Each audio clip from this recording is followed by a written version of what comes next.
सत्यं भद्रकाले नमो नमः। वेद वेदांत वेदांग विद्यास्थाने वेवच मातस्तुति। संकल्प। अगला क्रम संकल्प का है।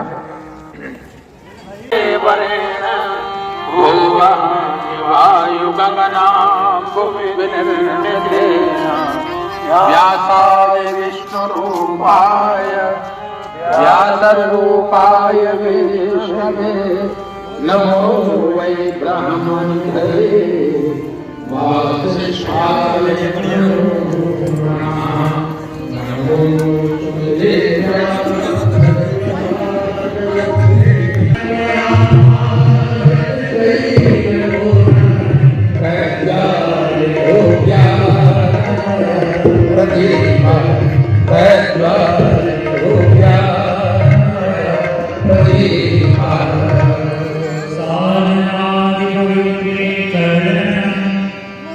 यज्ञ में प्रयुक्त होने वाली साधन सामग्री की पवित्रता के लिए ये जो साधन सामग्री कुंडों के आसपास रखी है, ये विभिन्न जगहों से ये लकड़ियां, ये छत फूल, ये कुंड फूल और फूल के माध्यम से जो सामग्री कुंडों के आसपास रखी है, लकड़ियां, संविधाएं आदि सबके ऊपर थोड़ा जल मिश्रित करें और ये भाव करें कि इनके अंदर पवित्रता का संचार हो रहा है। इस भाव से सभी साधन सामग्री को जल की वर्षा मंत्र के साथ करें।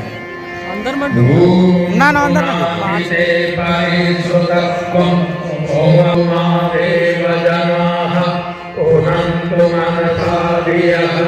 ओनंतु विश्वाभूतानि जातवेद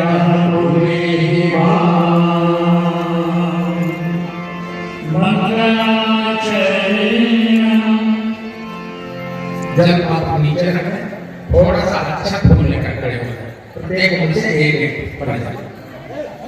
भाई बहनों, मंगलाचरण का अर्थ है मंगल आचरण, श्रेष्ठ आचरण, शुभ आचरण। यज्ञ श्रेष्ठ कर्म है और यज्ञ जैसे श्रेष्ठ कर्म के लिए आपने अपना समय निकाला है, चल करके विशाल तक आए हैं। निश्चित रूप से आप सभी स्वागत के योग्य हैं, अभिनंदन के योग्य हैं, पूज्य हैं। हम देव शक्तियों की ओर से आपका अभिनंदन के योग्य है। हम आपका देव शक्तियों की ओर से अभिनंदन करते हैं। मंत्र के साथ सभी जो परिजन बैठे हैं, सबके ऊपर देवताओं का अनुग्रह अनुदान हम पर बरस रहा है। इस भाव से मंगलाचरण। ओम आरो भद्राः क्रतवो यन्तु विश्वतो दग्धासो अपरीताः उद्भिदः सदमिद्रभे असन्नप्रायो रक्षितारो दिवे दिवे। पवित्रीकरणम्। बैठ जाएं सभी लोग।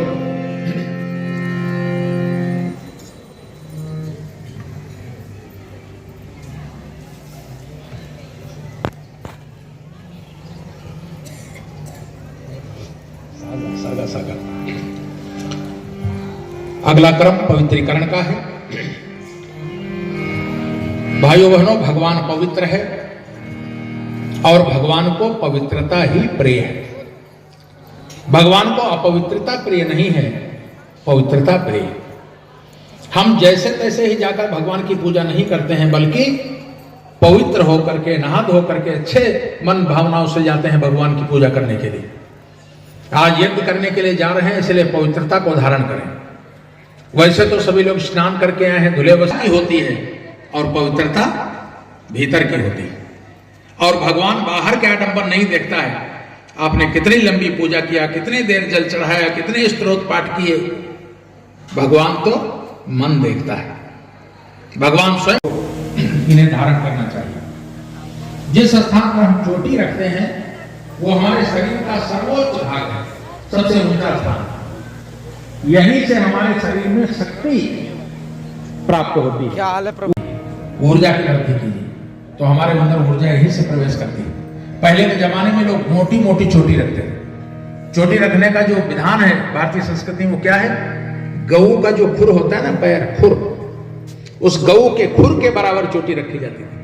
ब्रह्मचारियों की चोटी देखा होगा आपने, चाणक्य की चोटी देखा होगा, लेकिन आज किसी के सिर पर चोटी नहीं दिखाई देती। चोटी रखने में शर्म महसूस करते हैं। और भाइयों ने जब से चोटी कटाना शुरू कर दिया तो हमारी बहनें संस्कृति की बड़ी प्रतीक है। बहनों के द्वारा ही तो संस्कृति जीवित है। आप कहीं भी कार्यक्रम में जाइए, 80% बहनें और 20% भाई लोग रहते हैं। बहनों के कारण धर्म जिंदा है। भाइयों ने चोटी कटाना प्रारंभ कर दिया तो बहनों ने 2-2 चोटी रखना प्रारंभ कर दिया, एक अपने लिए, एक भाई साहब के लिए। यहां तो सभी बहनें अच्छी दिखाई देती हैं, सबके सिर पर चोटी, लेकिन बड़े शहरों में जाओ तो बहनें भी बॉब कट और हिप्पी कट में आ गए, वो भी चोटी की गरिमा को भूल गई। एक बार हमारे एक बड़े भाई साहब थे, दिल्ली में एक शादी कराने गए, मंच पर बैठ गए, बगल में एक भाई साहब खड़े थे पैंट शर्ट पहने हुए। तो उनसे कहा, भाई साहब मुहूर्त हो गया है, वर वधू को बुलाइए। तो भाई साहब खड़े थे, नाराज होने लगे, आपको किसके साथ कैसा बोलना चाहिए नहीं मालूम, अरे मैं तो लड़के की मम्मी हूं। अब वो भाई साहब जो पैंट शर्ट पहने खड़े थे वो लड़के की मम्मी थी। बाबूजी ने सोचा को भाई साहब, सामने से वर वधू आ रहे थे तो उपाध्याय जी अपना चश्मा उतारते थे, फिर चढ़ाते थे, देखते थे उपाध्याय जी के जीवन घटना कि इसमें वर कौन है, कन्या कौन, क्योंकि उसमें दाएं बाएं बैठाना पड़ता है ना। दोनों के हिप्पी कट बाल, दोनों के चेहरे पर मूछें नहीं, दोनों एक ही ड्रेस में। तो बड़े वो हो रहा था कि किसको दाएं बैठाएं, किसको बाएं बैठाएं। बाद में लोग कहेंगे पंडित जी को इतना नहीं पता है कि वर कन्या को उल्टा सीधा बैठा दिया। तो आज ये दशा हो गई, लोग न चोटी रखते हैं, न मूछें दिखाई पड़ती हैं। बाबूजी कितने अच्छे लग रहे हैं, तिलक लगाए, मूछें, मुस्कुराते हैं, मजा आ जाता है, मूछें खिली हुई। राजस्थान के लोग बड़ी बड़ी मूछें रखते हैं। बाबूजी नहीं रखते, बाबूजी राजस्थान के हैं, लेकिन इनकी मूछें जब सफेद हो गई तो इन्होंने कहा मूछें नहीं रखेंगे। नहीं, पहले बाबूजी की बड़ी बड़ी मूछें थी, जो हमारे बगल में बैठे, बाबूजी राजस्थान के हैं, जयपुर के पास के। जिंदा दीवार में चुनवा दिए गए, लेकिन चोटी नहीं कटाई। आज लोग नाई की दुकान में जाकर के चोटी कटा देते हैं, सिर पर चोटी नहीं दिखाई देती। भाइयों बहनों, चोटी का बंधन पूजन इसलिए ऋषियों ने रखा है कि आप रोज चोटी का बंधन पूजन कीजिए, चोटी की गरिमा को पहुंचिए, क्योंकि हमारी संस्कृति की प्रतीक है। आइए बाएं हाथ में जल ले लीजिए, दाहिने हाथ की 5 उंगलियां मिलाकर गीली करें और मंत्र के साथ शिखा का स्पर्श करें, चोटी का पूजन करें। ओम चिद्रूपिणी महामाये दिव्य तेजः समन्विते तिष्ठते शिखामध्ये तेजो वृद्धिं कुरुष्व मे।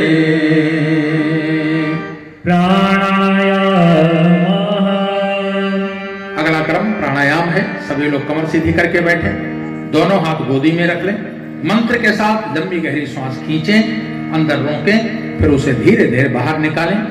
एक बार ये क्रिया करें, मंत्र यहां से बोला जा रहा है, सभी लोग प्राणायाम करें।